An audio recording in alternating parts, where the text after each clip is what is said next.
मुंबई के बोरीवली पश्चिम सब्जी मार्केट रामजस उपाध्याय रामलीला मैदान में पिछले 42 सालों से होता आ रहा श्री आदर्श रामलीला उपसमिति द्वारा रामलीला महोत्सव 2024 24 अक्टूबर को संपन्न हुआ।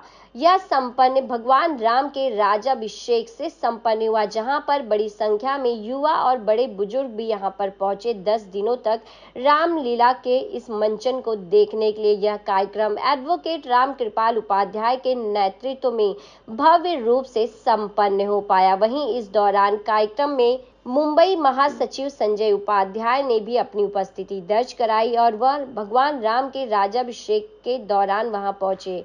उनके पहुंचने पर एडवोकेट राम कृपाल उपाध्याय ने संजय उपाध्याय और साथ ही मंच पर उपस्थित अन्य लोगों को और साथ ही इस दौरान रामलीला के दौरान 10 दिनों में काम करने वाले हर उन व्यक्तियों का सम्मान इस मंच पर संजय उपाध्याय और साथ ही अन्य लोगों का राम कृपाल उपाध्याय ने भगवान राम की प्रतिमा देकर की और उन्होंने यह संदेश दिया कि हम जब भी कोई काम करते हैं जिसका भी सहयोग, हमें हर किसी की सराहना करनी चाहिए। वहीं इस दौरान मीडिया से बातचीत में क्या कुछ कहा राम कृपाल उपाध्याय और साथ ही आए हुए अतिथि संजय उपाध्याय ने।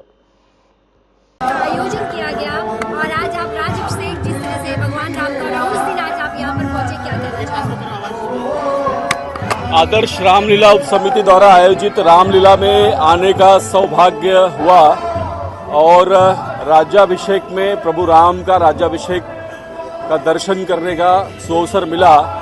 प्रभु के चरणों में जल्द ही महायुति की सरकार बनके वहां के भी राज्याभिषेक का अवसर हम सबको मिले, यही प्रार्थना करता हूँ।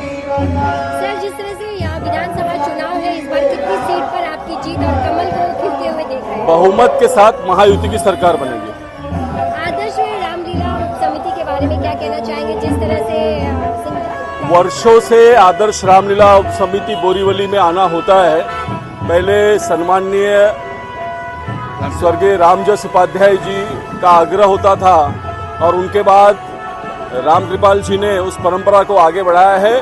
मैं ईश्वर से प्रार्थना करता हूं कि यह आयोजन उतनी ही भव्यता और दिव्यता के साथ बोरीवली में होता रहे। आज रामलीला का आखिरी दिन था और जिस तरह से हिंदी भाषा का भी आज दिवस रखा गया, क्या कहना चाहेंगे? और इतनी बड़ी संख्या में लोगों ने यहाँ पहुंचे अपनी उपस्थिति दर्ज कराई। ऐसा है कि राम की महिमा है, वही लोग आएंगे जो उसको राम चाहेंगे और राम की लीला देखने के लिए राम भक्तों का हुजूम उमड़ पड़ा और मुझे बहुत आनंद हो रहा है कि 42वां साल है ये और राम की भक्ति में लोग डूब चुके हैं। तो भक्तों की इस खुशी में आप कितने खुश होते हैं, क्योंकि आप जिस तरह से लगातार 10 दिन तक यहाँ पर खुद खड़े होकर यहाँ इस कार्यक्रम के अरेंजमेंट में लगे रहे? एक सेटिस्फेक्शन मिलता है, एक मन को शांति मिलती है कि इतने साल की बाबूजी की जो परंपरा है उसको मैं आगे लेके जाने में सक्षम हुआ हूँ और भगवान की लीला है, भगवान के आशीर्वाद है जो मुझे ये सब करने के लिए, काम करने के लिए मुझे शक्ति देती है।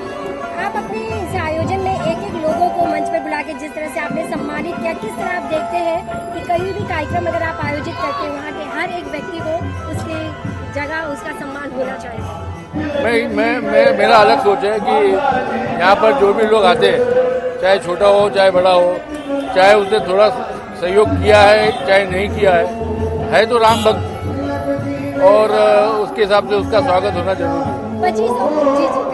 और सभी जो ऑडियंस में रहते हैं हमारे राम भक्त, वहाँ तक तो नहीं पहुँच पाता, लेकिन शब्द से मैं उनका भी स्वागत करता हूँ। जो लोग दूर दूर से आते हैं राम भक्त लोग और जो लोग हमारे बहुत परिचित हैं, हमारे जो नेतागण हैं, उनका मैं स्वागत हमेशा दिल से करना चाहता हूँ और ये मुझे भगवान की शक्ति के रूप में मिला है। 25 अक्टूबर को क्या कुछ इस ग्राउंड में नया होगा और किस तरह से लोगों को आमंत्रित करना चाहिए? 25 अक्टूबर को यहाँ पर हिंदी भाषी संघ, हमारी जो एक संस्था है, उसके माध्यम से हम यहाँ पर विशाल कवि सम्मेलन का आयोजन किया है और इस कवि सम्मेलन में देश के कोने कोने से यहाँ पर कवि लोग आने वाले हैं, कवित्री आएंगे और 10 दिन की लीला होने के बाद में उसका मजा अलग ही है। लोग बहुत उत्साह से वेट करते हैं, इंतजार करते हैं कि कवि सम्मेलन हो और कवि सम्मेलन में उसका आनंद अलग ही आता है।